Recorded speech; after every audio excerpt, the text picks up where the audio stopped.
My name is Ajay Divakaran. I'm from the Center for Vision Technology, SRI International in Princeton. I will present two aspects here. One is neuroscientific work done by our partners at Princeton University, and then some work on multimodal modeling or multimodal human behavior modeling that we have done using deep learning, and then look at how the two things could be put together to consider, as the title says, the neural evidence and how it applies to the computational models. So, as I just mentioned, I'll first go over some neuroscientific results, and then I'll go over some of our machine learning based modeling, and then touch briefly upon what directions we see we could pursue going forward. So let's first look, and also I should tell you up front that I am not a neuroscientist. I understand the machine learning part of this work much better. So what is functional connectivity? So functional connectivity is basically temporal correlation across different brain areas within an individual, and the brain activity involves the default mode network, the attentional network, and the auditory language network. Now the challenge that is faced in this is that all these three things are coupled inextricably for an individual. They are very hard to tease apart. And so the innovation proposed by our partner, Professor Uri Hasson at Princeton University, is this concept of the inter-subject functional correlation. So the idea is to lock the response of an individual to a stimulus, and now what that allows you to do is that you now look at the response to the stimulus of individual A and individual B, and it turns out that the only correlation that now exists between the functionality of those two brains is in fact caused by this stimulus. So that's something that I have paraphrased over here, but that's that is the general idea, that we are going to compare individuals and thereby get around this problem of not being able to decouple the resting dynamics and the dynamics caused by the stimulus. So here is a clearer illustration. So you see that there is a measured bold signal, and this signal actually consists of three components, right? And the component that we are interested in is the stimulus induced signal. The intrinsic neuronal and non-neuronal are not the signals that we are interested in.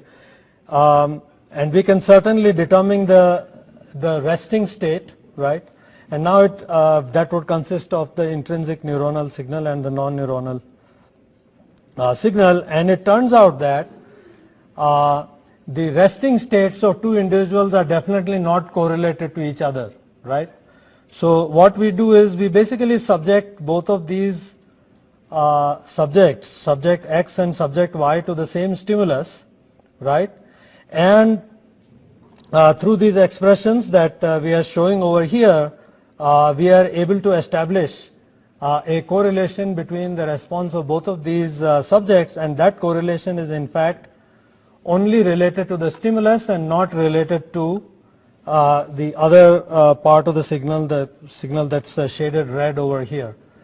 So what does this essentially allow us to do? What this allows us to do now is that it allows us to further probe now the response of the subjects to the stimulus through a certain clever design of the stimulus.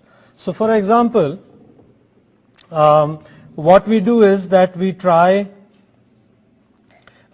take a narrative, right? That's our stimulus. And what we do is that in one case, we keep the words intact, but we scramble the words so that each word is intelligible, but the narrative itself becomes incomprehensible. And then in the other case, we actually keep the story intact. And what you find interestingly is that the correlation in fact emerges when the story is intact. When the story is not intact, when the words are scrambled, then in that case no correlation is established between the two subjects at all. So we are clearly working with fMRI imagery over here, and what this is allowing us to do basically is then to find out which parts of the brain are actually following the narrative or processing the narrative, right?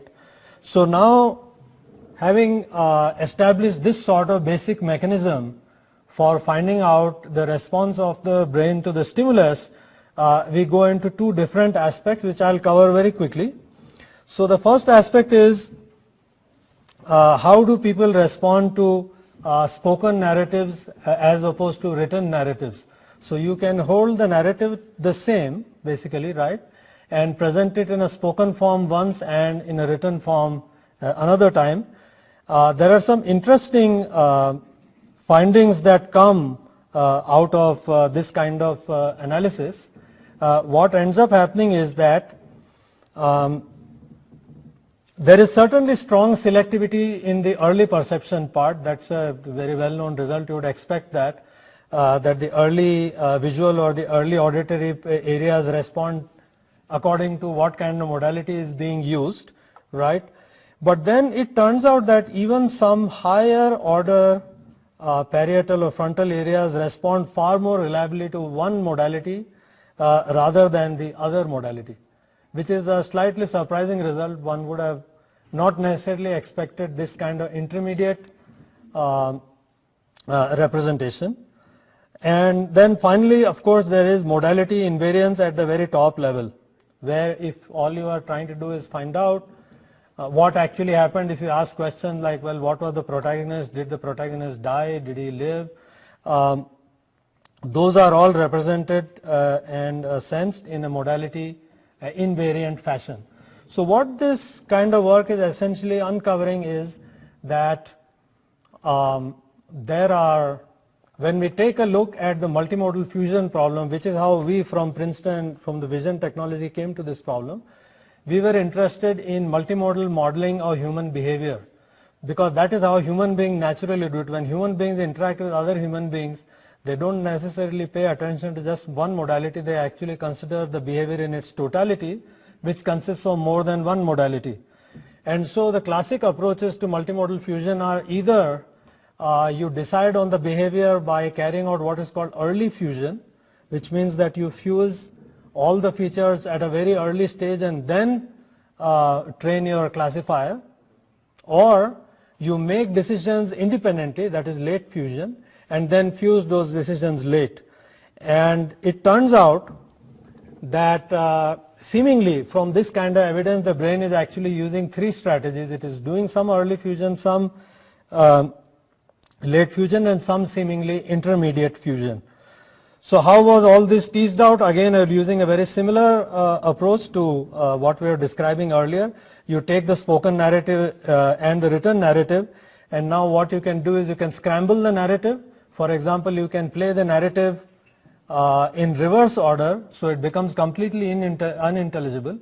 It turns out that the early perception is still very engaged because it is merely looking at the sound, right? It's looking at the spectral content. However, the higher level that actually tracks the narrative is no longer active. So through this kind of methodology, we are able to find out again which parts of the brain are corresponding to processing of which semantic level of the narrative. And so there are some more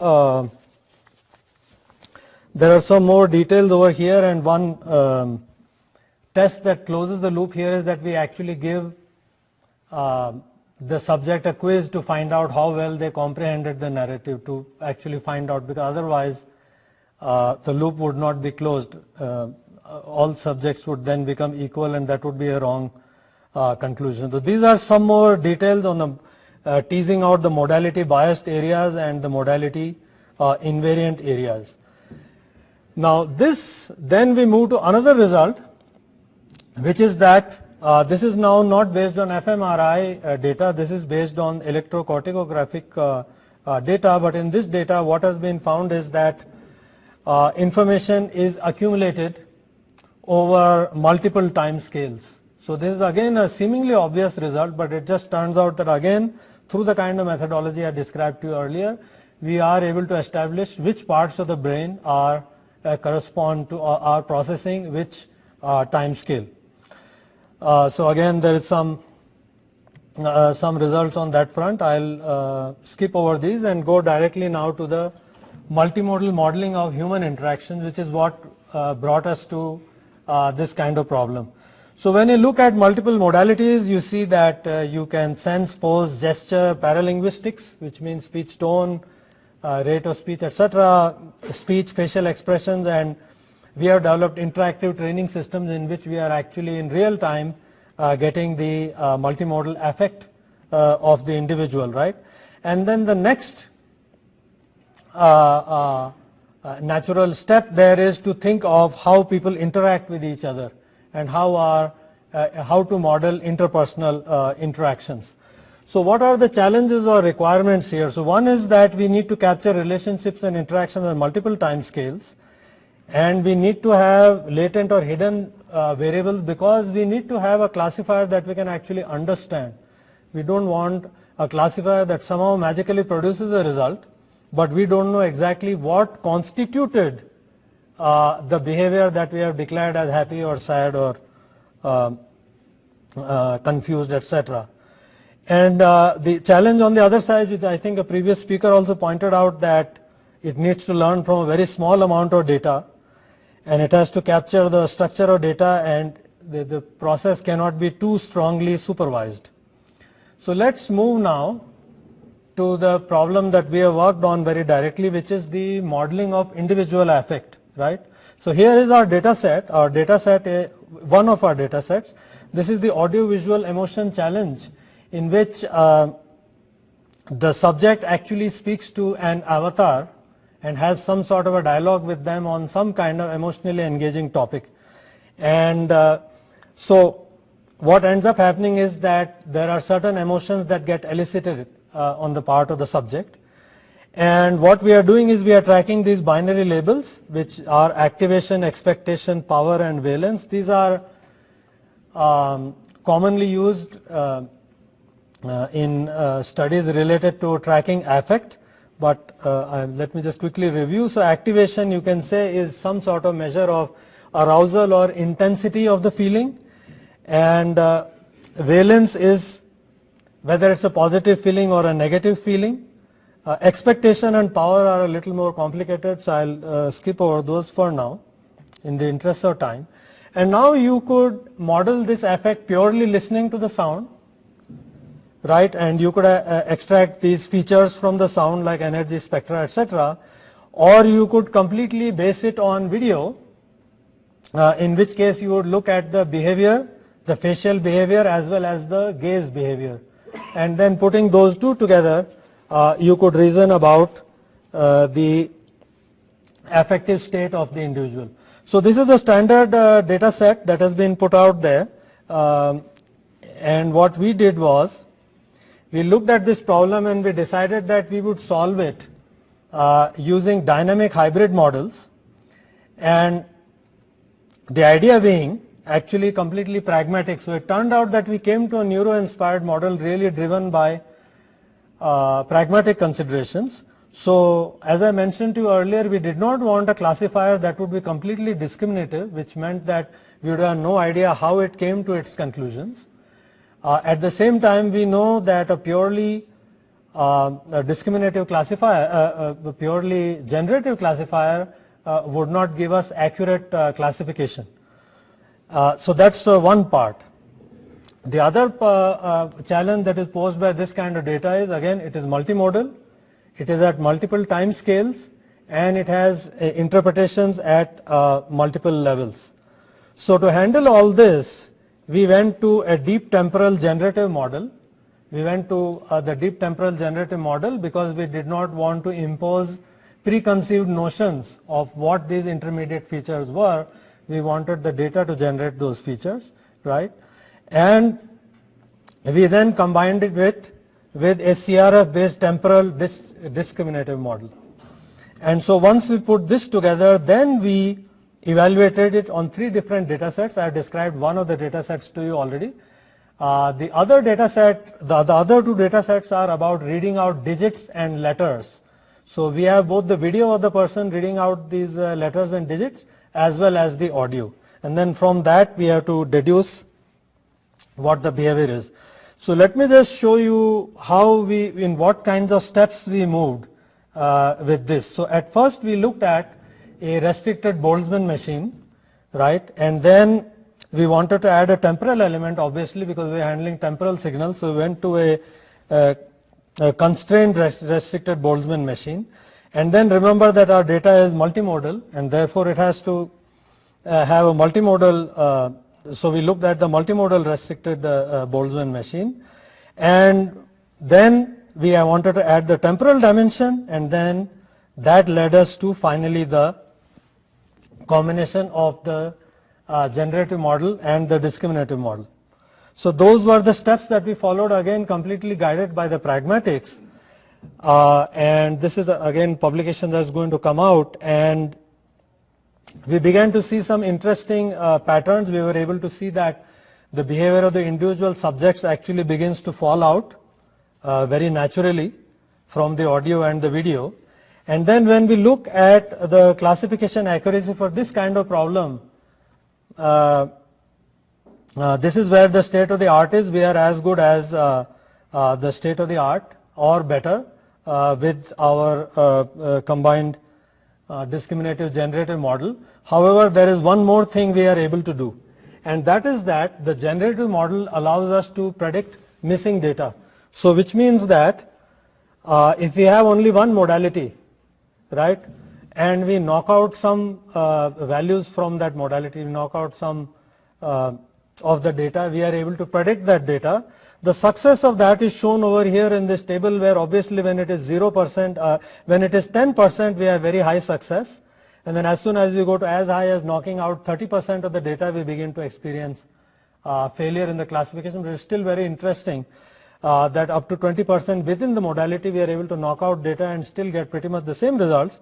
And the more interesting result here is that when you go to cross modality, so you knock out 10% of data from say modality A and try to predict it from modality B, and it turns out that we are in fact able to do that with all 3 of our data sets, right? And so that shows this sort of cross-modal redundancy and prediction, which there is certainly some evidence for on the neuro side.